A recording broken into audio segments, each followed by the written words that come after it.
Duke Julian Westmore had a dangerous gift. He knew exactly how to make a woman feel desired.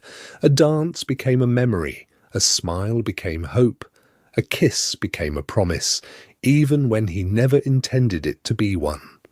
Julian loved excitement, new faces, new conversations, new romances that burned brightly and ended just as quickly. He never stayed long enough for love. He never imagined tomorrow. He lived entirely for today. His late father called it chasing pleasure. Julian called it freedom. The only thing Duke Julian Westmore had never learned was that freedom without commitment eventually becomes loneliness. His late father's will was about to teach him that lesson. Hidden inside was one final condition. Julian had 7 days to find the woman he would marry, or lose everything his father had spent a lifetime building. England expected him to begin inside another ballroom. He walked into a bakery instead. Before we discover why England's most charming duke abandoned London's grandest ballrooms for a woman covered in flour, take a moment to like this video, subscribe to Candlelit Vows, and tell us in the comments, do you believe someone who has never taken love seriously can truly change? 3 weeks after the funeral of Duke William Westmore, the doors of Westmore House opened once again to London's nobility. The mourning period had officially ended, and society wasted no time reminding Julian exactly who he was. Crystal chandeliers glittered above the grand ballroom. Violins filled the air with elegant music. Noblemen discussed politics over expensive wine, while mothers watched the entrance more closely than the orchestra. They were not waiting for a prince. They were waiting for one man. The moment Duke Julian Westmore entered the ballroom, conversations softened. Fans opened. Smiles appeared almost instantly. "He's here," one young lady whispered. "I heard he returned from Scotland yesterday," another replied. "Do you think he'll dance tonight?" "If he asks you, don't let him leave before midnight," an older woman quietly advised her daughter. "You may never get another chance." Julian greeted people with effortless warmth. He remembered names, asked about aging parents, congratulated one gentleman on his recent election, comforted another over the loss of his brother. No conversation lasted long. Somehow every person walked away feeling as though they had been the most important individual in the room. Nathaniel Vale watched the familiar performance with an amused smile. "You're doing it again." Julian accepted a glass of champagne from a passing servant. "Doing what?" "Making everyone think they're your favorite person." Julian laughed. "It's called being polite." Nathaniel shook his head. "No, it's called being dangerous." Before Julian could answer, Lady Victoria Ashcombe approached, wearing a magnificent emerald gown. "Your Grace," she said, with a graceful curtsy. "You've avoided London for almost 2 months." Julian smiled warmly. "Then I owe the city an apology." "You owe me a dance." "Do I?" "You promised one before you left." Julian thought for a moment before laughing. "Then I clearly underestimated your memory." Lady Victoria extended her hand. "Shall we?" The orchestra began another waltz. Julian led her effortlessly across the polished floor. Every movement appeared effortless, every smile genuine, every compliment sincere. By the end of the dance, Lady Victoria looked at him with quiet hope. "Will I see you again tomorrow?" she asked softly. Julian hesitated only a heartbeat. Then he gently kissed the back of her gloved hand. "Tomorrow has always had a habit of changing my plans." It was a beautiful answer. It was also not an answer at all. Lady Victoria understood. So did every woman who had once believed she might be different. Julian bowed politely before disappearing into the crowd. Nathaniel found him standing alone on the balcony overlooking London's lights. Another disappointed lady, Nathaniel observed. Julian leaned against the stone railing. I never promised her forever. No, Nathaniel nodded thoughtfully. You simply make forever sound possible. Julian stared silently toward the city below. Is it truly my fault if people expect more than I offer? Nathaniel smiled sadly. No, Julian. He paused. But one day, you'll discover that leaving people gently still means leaving them. Julian said nothing. Deep inside, he believed his friend was wrong. Better to leave before promises were made than remain long enough to break them. He had convinced himself of that years ago.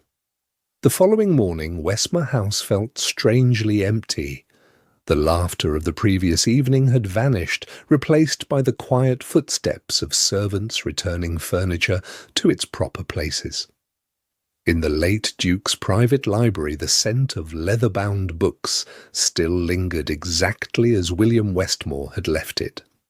Mr. Elias Pembroke, the family solicitor, stood beside a polished oak chest sealed with the Westmore crest.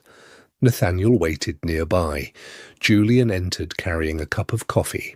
I thought father's affairs had already been concluded. Pembroke inclined his head respectfully. Almost all of them, Your Grace. Almost. Your father instructed me to delay opening one final document until exactly 3 weeks after his burial. Julian smiled faintly. He always did enjoy dramatic timing. Pembroke unlocked the chest. Inside rested several documents tied neatly with black ribbon. He unfolded the first pages and began reading. Most contained routine legal matters, land, investments, tenant protections, hospital funding, charitable trusts. Julian listened patiently, occasionally sipping his coffee. Then Pembroke reached the final clause. Provided that my son, Duke Julian Westmore, publicly declares the woman he intends to marry within 7 days of this reading, Julian smiled. Well, that seems manageable. Nathaniel chuckled. I expected worse. Pembroke continued without expression. And marries that same woman within 90 days. Julian lowered his cup. Should the engagement be broken? Should another woman be presented in her place? Or should the marriage fail to take place for any reason? The Westmore Trust, its estates, charitable foundations, agricultural holdings, and unrestricted revenues shall immediately enter Crown administration until these conditions are fulfilled. Silence settled over the room. Julian blinked once. Read that again. Pembroke did. This time, more slowly. Julian laughed in disbelief. He trapped me. He knew you, Nathaniel replied quietly. No. Julian shook his head. He outplayed me. Pembroke reached back into the chest one final time. There is also a personal letter. He handed Julian a cream-coloured envelope bearing only 3 handwritten words. For my son. Julian opened it slowly. My son. You inherited my title, you inherited my fortune, you inherited my name. The only thing you never inherited was someone to share it with. You have spent years chasing pleasure and calling it freedom. You know how to make women laugh, you know how to make them dream. But you leave before tomorrow arrives. One day, charm will no longer be enough. I cannot force you to become a husband, but perhaps life can teach you what I never could. Choose wisely, then stay. Julian folded the letter carefully. For the first time since his father's funeral, he genuinely felt his absence. By sunset, London had already heard the news. Newspaper boys shouted through crowded streets, "The Duke of Westmore must marry." Every noble household erupted into celebration. Invitations flooded Westmore House. Mothers who had once warned their daughters about Julian suddenly prayed he would attend their next dinner. Bouquets arrived hourly. Nathaniel stared at the mountain of unopened invitations. covering Julian's desk. "You've become England's most wanted bachelor overnight." Julian looked across every familiar name, every familiar family, every familiar face. Women he had danced with, flirted with, kissed beneath moonlit gardens. Women who deserved far more than a husband choosing them because a deadline demanded it. He slowly pushed every invitation aside. Nathaniel frowned. "What are you doing?" Julian walked toward a large map hanging across the library wall. His eyes settled on one small estate in the northern countryside, Ellington. Pinned beside it was a faded handwritten note in his father's unmistakable handwriting. "If you wish to understand what true leadership looks like, visit Ellington." Julian removed the note from the map. He read it twice, then quietly smiled. "I'm leaving London." "To where?" Nathaniel asked. Julian folded the note and placed it beside his father's letter. "Somewhere. No one expects a duke to look for his future duchess." 2 mornings later, after miles of rolling countryside and quiet villages, Julian stepped down from his carriage in Ellington. Was peaceful, honest. Entirely unlike London, no grand estates filled with ambitious mothers, no glittering ballrooms, no women trying to catch his eye, only farmers greeting one another by name, children chasing geese across the village square, and the unmistakable smell of fresh bread drifting through the cool morning air. Julian followed the scent until he reached the busiest building in the village, a modest bakery filled with laughter. He stepped inside. Behind the wooden counter stood a young woman in a simple blue dress, beneath a white apron. Flour dusted both hands, one sleeve, and one cheek. She was laughing with a little boy while handing an elderly widow an extra loaf of bread. She quietly pretended not to notice. Julian stopped without realizing it. For the first time in years, no one in the room cared that a duke had just walked through the door. The young woman looked up, smiled warmly, and asked, "Good morning. What can I get for you?" Julian removed his gloves and glanced toward the rows of fresh bread cooling behind the counter. "Whichever loaf everyone else seems to be buying." The young woman looked over her shoulder before pointing toward a golden-crusted loaf resting on the highest shelf. "That one usually disappears first." Julian nodded. "Then I'd better not waste any time." She wrapped the loaf in brown paper with practiced hands before placing it on the counter alongside a cup of hot tea. "First time in Ellington?" "Is it that obvious?" She smiled. "You looked at the church before the bakery." Julian laughed softly. "Is that unusual?"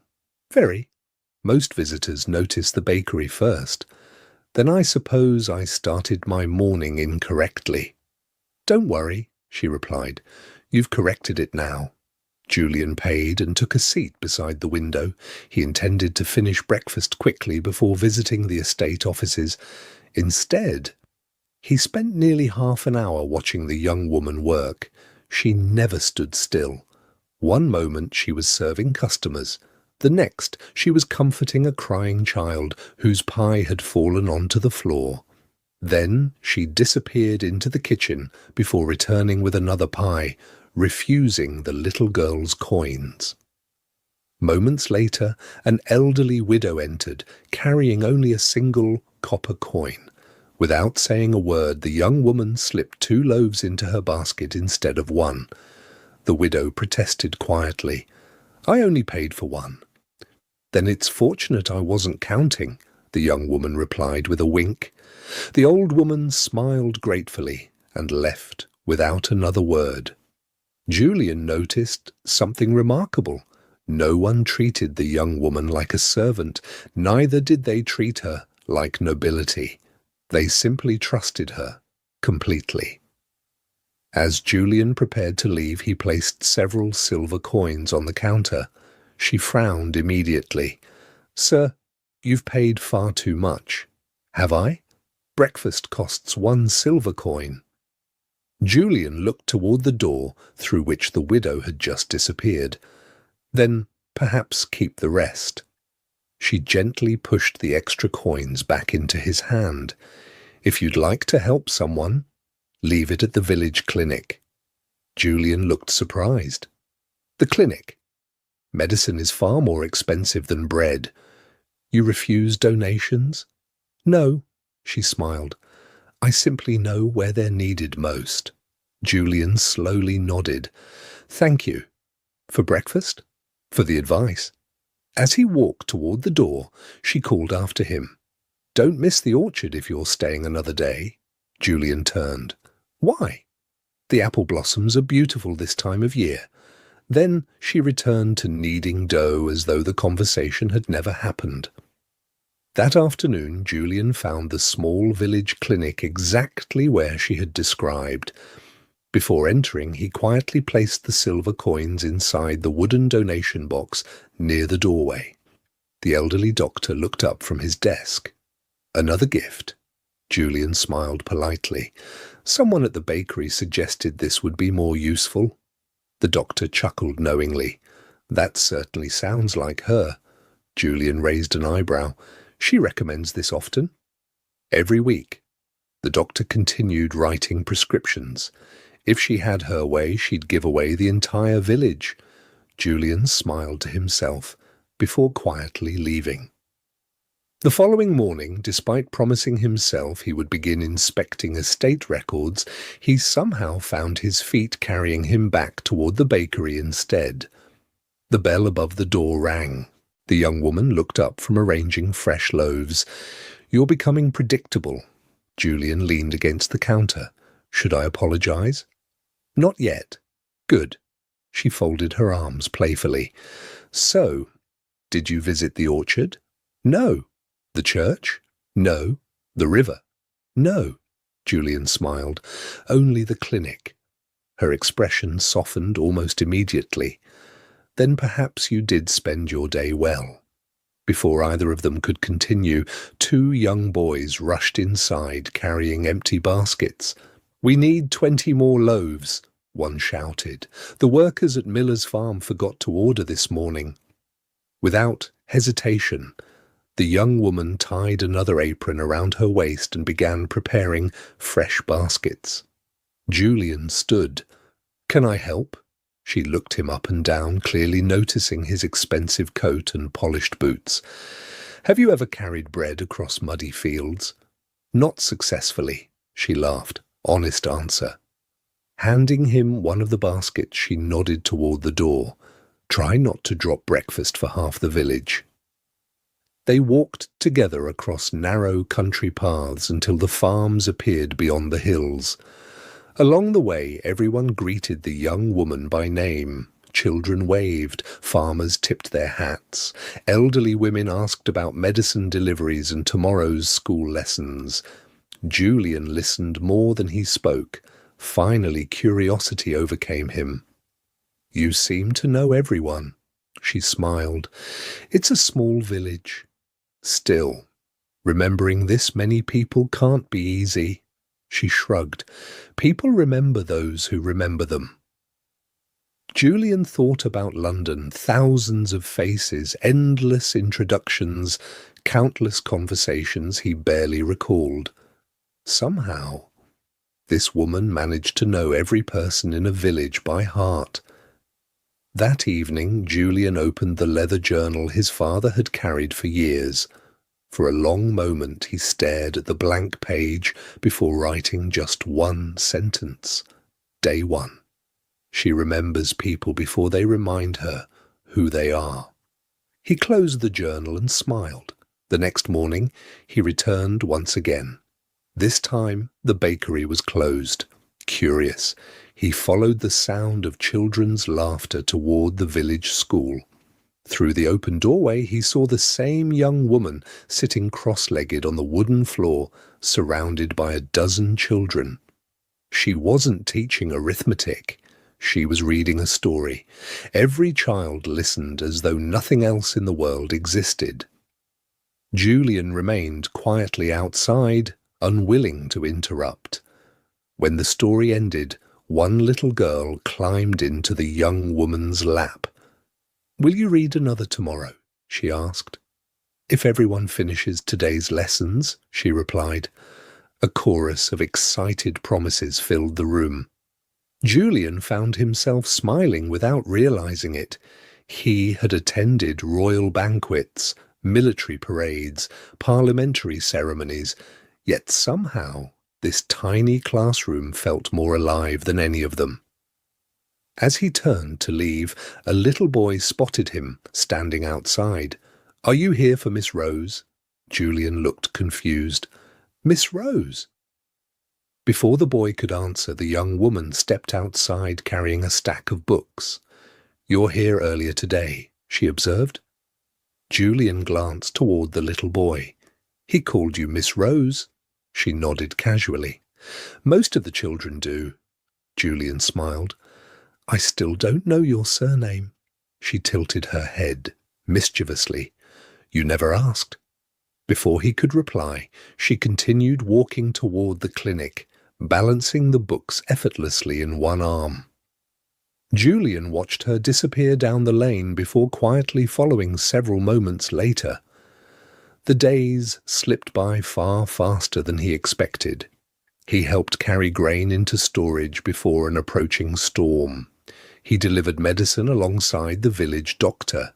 He even attempted to bake bread one rainy afternoon, with disastrous results that left flour covering not only his coat, but half the bakery floor. The young woman laughed so hard she had to steady herself against the counter. "I believe," she managed between laughs, "you've declared war on bread." Julian laughed with her. For the first time in years, no one expected anything from him except honesty. That evening he opened the journal again, day 2. "Today she laughed at me, not because I was important, but because I was ridiculous. I've never enjoyed laughter more." On the morning of the 5th day, the village prepared for the annual harvest celebration. Baskets lined the square. Farmers unloaded wagons filled with wheat. The bakery bustled with activity. Julian carried crates toward the festival tables while the young woman directed volunteers with calm efficiency. Suddenly the sound of galloping horses echoed through the square. A royal cavalry officer dismounted beside the bakery. He glanced around, then froze the instant he recognized Julian. Straightening immediately, he removed his hat and bowed deeply before the entire village. "Your Grace, we've been searching everywhere for you." Every conversation stopped. The laughter vanished, slowly. The young woman turned toward Julian. The smile faded from her face. Her voice was barely above a whisper. "You're the Duke of Westmore." Julian's heart sank. The one truth he had hoped to delay had finally found him. The words hung in the air long after the cavalry officer lowered his head. "Your Grace." The entire village square fell silent. Farmers who had laughed with Julian only moments earlier instinctively removed their hats. Mothers pulled their children a little closer. Even the baker straightened his back. Only Rose remained where she stood, her eyes fixed on Julian's face. "You're the Duke of Westmore?" she asked quietly. Julian looked at her with regret. There was no clever answer, no charming smile, no escape. "Yes," he admitted softly. Rose lowered the basket in her hands onto the ground. For several seconds she simply looked at him. "You should have told me." Julian took one step forward.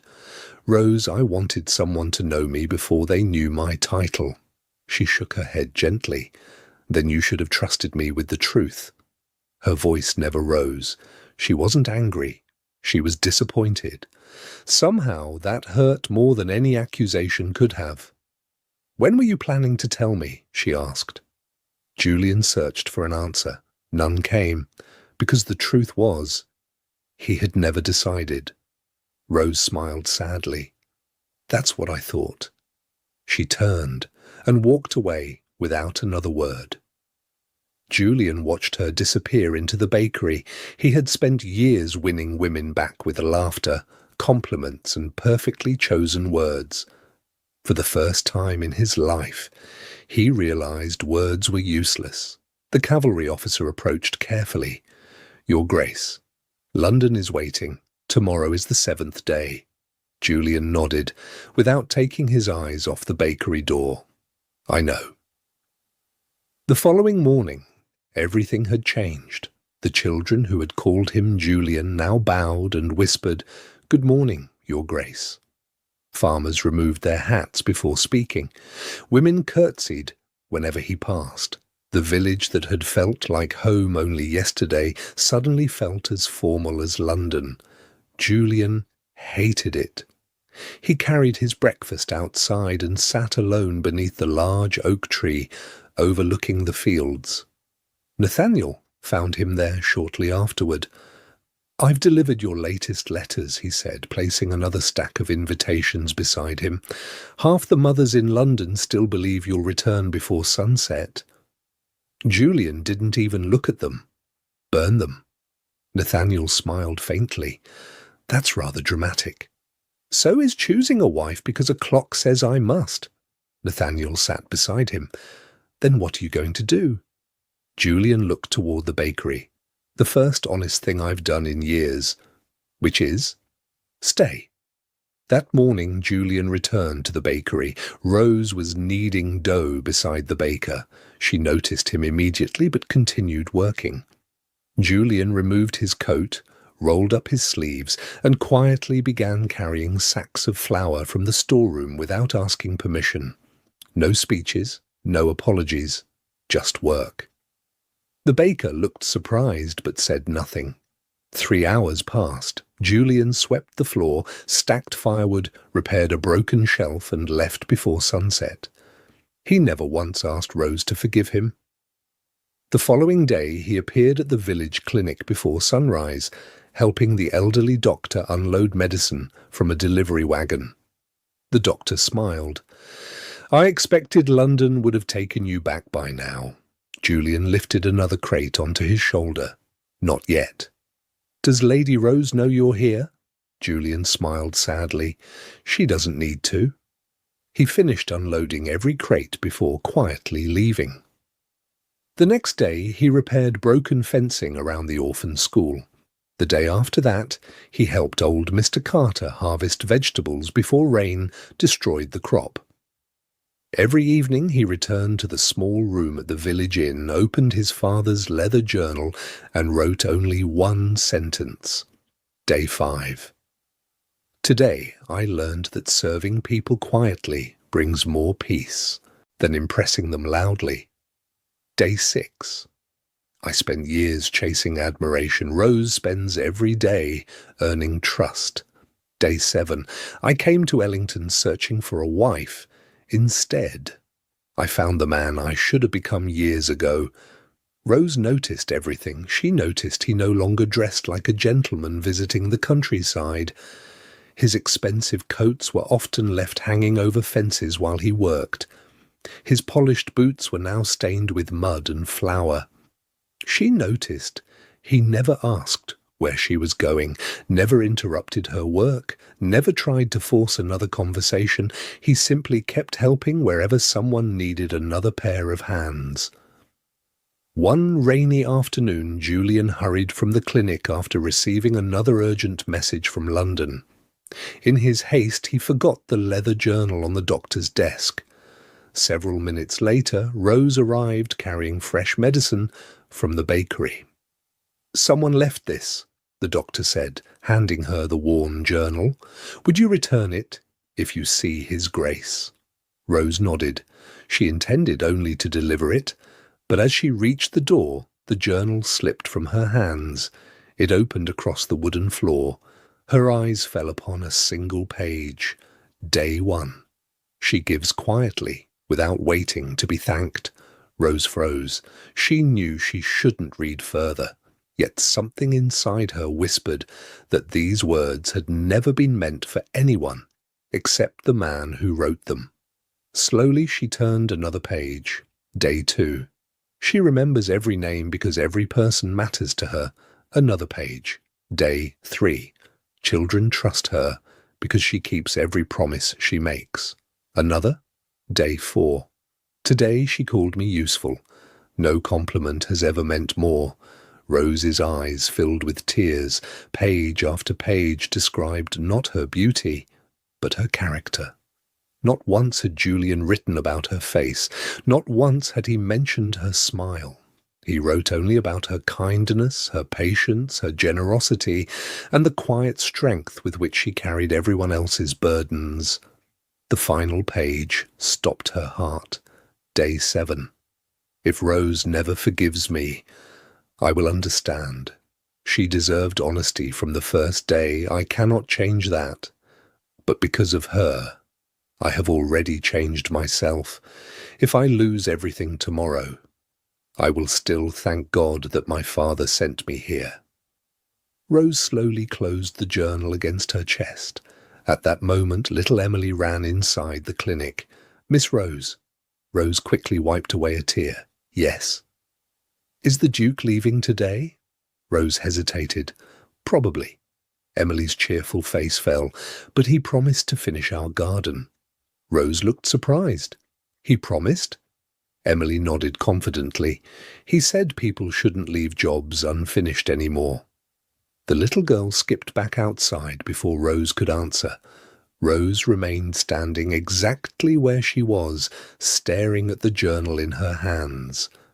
An hour later, Julian loaded his final suitcase into the carriage, waiting outside the village inn. Nathaniel climbed into the driver's seat. Ready? Julian looked one last time toward the bakery. No. Then why are we leaving? Julian smiled sadly. Because she deserves to make her own choice without a deadline chasing her. Just as the horses began moving, a familiar voice called out behind them, Julian! He turned instantly. Rose stood in the middle of the road, breathing heavily from running. Flour still dusted one sleeve of her blue dress. She held the leather journal in both hands. Julian climbed down from the carriage. Neither spoke for several seconds. Finally, Rose held out the journal. You forgot this. Julian accepted it carefully. I never meant for you to read it. I know. Another silence followed. Then Rose smiled through tears. You really changed? Julian lowered his eyes. I'm trying to. She shook her head gently. No, you're staying. That's different. Julian laughed softly. I came here because my father gave me 7 days.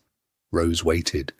I stayed because I finally met one person whose opinion mattered more than my freedom. He took a slow breath. I'm not asking you to marry me because of the will. If you say no, I'll still spend the rest of my life becoming the man my father hoped I'd become. Rose looked at him for a long moment before smiling the same warm smile that had greeted him on his first morning inside the bakery. You still owe me something. Julian looked confused. What? A proper introduction. Julian laughed for the first time in days. He bowed respectfully. My name is Julian Westmore. Rose curtsied, playfully. Lady Rose Ellington. Then she stepped closer. And yes, I think I'd like to marry the man who finally learned how to stay. 90 days later, the little stone church in Ellington overflowed with people. There were no grand politicians or fashionable ladies from London. The guests were farmers, widows, teachers, bakers, doctors, and children whose lives Rose had quietly touched for years. After the ceremony, Mr. Pembroke approached Julian with one final envelope. Your father left this for your wedding day. Julian opened it slowly. Inside was only one sentence. If you're reading this, you finally stayed. Julian smiled through tears, folded the letter, and looked across the churchyard. Rose stood laughing with Emily while helping the baker arrange fresh bread for the celebration. A little flower had settled on the sleeve of her wedding cloak. Julian walked over. Rose noticed flour on his own coat and laughed. "You've ruined another coat," Julian smiled. "I'm getting used to it." She brushed the flour from his sleeve. He gently took her hand. This time, he didn't let go, and Duke Julian Westmore, who had spent a lifetime walking away, finally discovered that